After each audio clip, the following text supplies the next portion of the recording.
Kaplan Summer, and you're listening to So Much to Say on TLV1. So sources close to Palestinian Authority President Mahmoud Abbas say that he plans to present a framework for renewed peace talks with Israel to the United States in the near future. According to the reports, Abbas wants to pressure Israel to present its map of a future Palestinian state as the basis for negotiations. After Israel would present that map, Abbas's plan calls for Israeli withdrawal, according to a 3-year timetable, and the establishment of a Palestinian state with Jerusalem as its capital within those 3 years. If Israel rejected or delayed resuming talks under Abbas's framework, the PLO, headed by Abbas, would turn unilaterally to the International Criminal Court and file suit against Israeli policies and Israeli officials. To talk about this, we have Eugene Kontorovich, who is the senior fellow at the Kohelet Policy Forum and an expert in international law. Welcome to the show. Hi, Alison. Pleasure to be on. So what do you think of this plan? Well, first of all, I would characterize it a bit differently than you did. I wouldn't call it a plan to resume peace negotiations. It looks more like a plan to use international institutions where Abbas feels he has diplomatic leverage to pressure concessions on Israel without making any concessions of his own. That is to say, the Oslo framework has traditionally been called Land for Peace. The framework Abbas is presenting is one which requires Israel to make all of its land territorial concessions immediately with a we'll see about the crucial issues of security arrangements for the Jewish population centers, the definite Jewish state issue, and all these other vital, sharing Jerusalem and all these other vital issues. So naturally, Abbas wants Israel to concede everything and then talk about the rest, having given up all that it has to concede. At the same time, it also demonstrates his, I think in a sense, his weakness, because he's running from negotiations, and he is looking for really anything else other than negotiations to absorb himself with, be it the United Nations, be it the International Criminal Court. Now, one important point to make about the International Criminal Court, the way this is presented, it's not so much a peace negotiation as a threat. You either give us 67 borders, or we will take these other diplomatic steps. So I would say, by definition, the threats aren't as strong as what he's asking for, as what he wants to use the threats to get. So how bad is the International Criminal Court? I think it's a concern. I don't think it's the end of Israel. I don't think it's a debilitating issue. And if the International Criminal Court could get Abbas everything he wants, if the International Criminal Court would declare that Israel has to withdraw to the 1949 armistice line, then Abbas would have done it already. That is to say, the demands he's making of Israel require much more of Israel than the threats. Otherwise, he would have implemented the threats, unless we're to assume that he has abstained out of sympathy or mercy. So presumably Abbas is going to do what will get him the most. So do you know which it is that he prefers? Does he prefer that Israel concede to his demands and enter this negotiation process, or is it sort of a false front for what he really wants, which is to go to the ICC? No, clearly he doesn't really want to go to the ICC because there's nothing actually stopping him. It wouldn't get him what he wants. So you're saying if he'd wanted to, he would have already done it? Yeah, and that is to say, if the ICC is this killer diplomatic ninjutsu move that chops Israel in half and it gives Abbas complete victory, why hasn't he done it? Is it because he feels bad for Israel? Or, conversely, if it is this killer ninjutsu move, then frankly Abbas can demand everything from Israel because he holds all the cards. Now, he's not holding all the cards, and the ICC is not a killer ninjutsu move. That's why he hasn't used it. That's why he prefers to use it as a kind of bargaining chip. So it would be a little bit crazy it seems to me, to concede to all of Abbas's demands up front, simply out of the fear of a rather vague and far-off threat of ICC prosecution, where the court might not even have jurisdiction, depending on what the charges are, for a variety of reasons, and the whole thing is rather speculative and far off.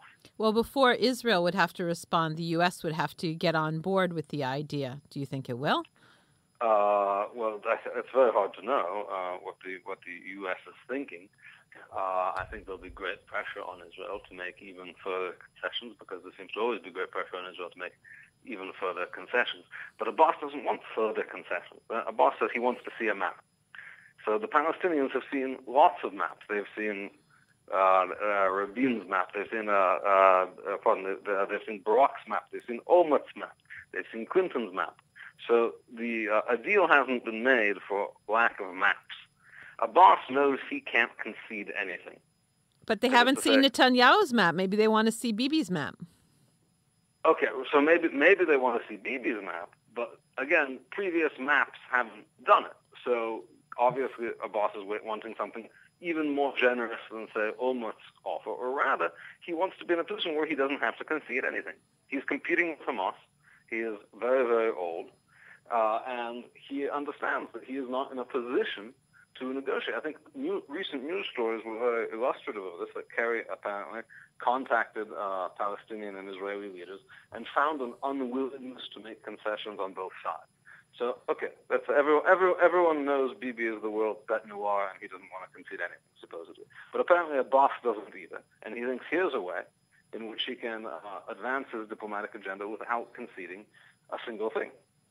So there's a school that says, listen, this is our last chance to deal with someone semi-reasonable like Abbas, and, the alternative is Hamas, and we never know, when that's going to be the only alternative. And then there's, kind of the other side of the same coin, which is saying, why in the world would we cut a deal with Abbas where we would make concessions when we know that we might turn around in the face on the other side of the table is not going to be Abbas, which is going to be Hamas.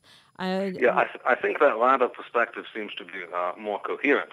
That is to say, if we know that Abbas and Fatah is not long for this world, if we can see even from recent events that Fatah simply stays in power by Israel propping it up through its security mechanism in the West Bank, by keeping Hamas from toppling it, and more importantly, looking more throughout the region. Throughout the region, we see one force rising in every country from the Maghreb through Persia.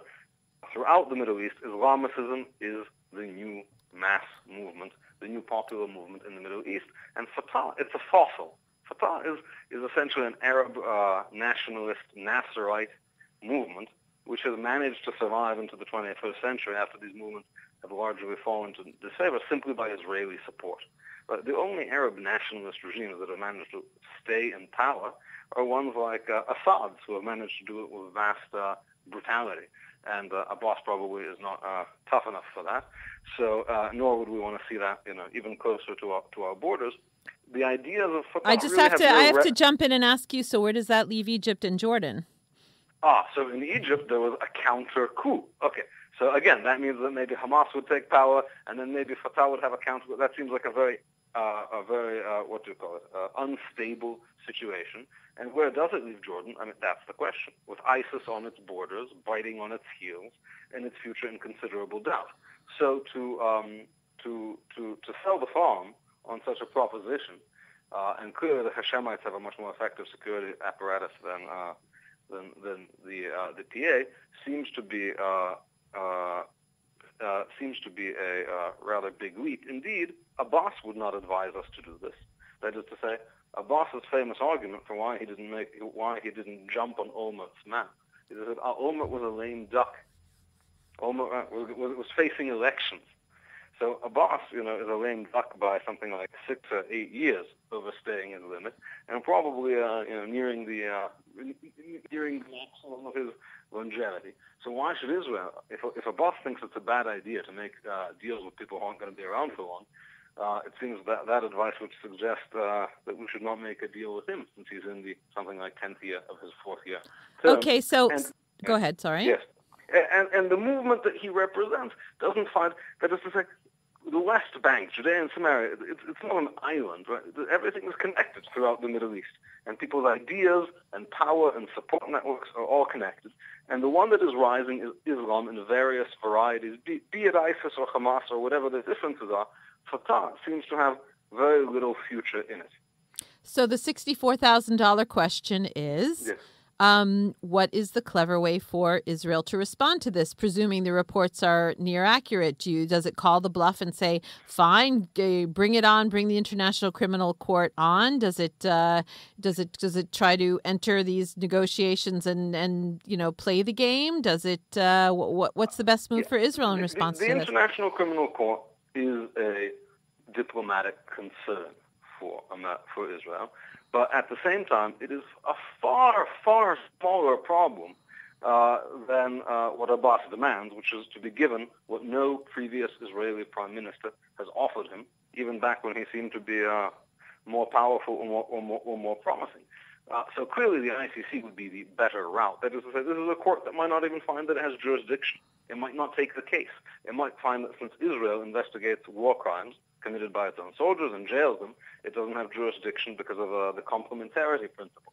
That is to say, Abbas clearly thinks the ICC is his weaker hand. That's why he's not playing it right now. So that's the one that's better for Israel.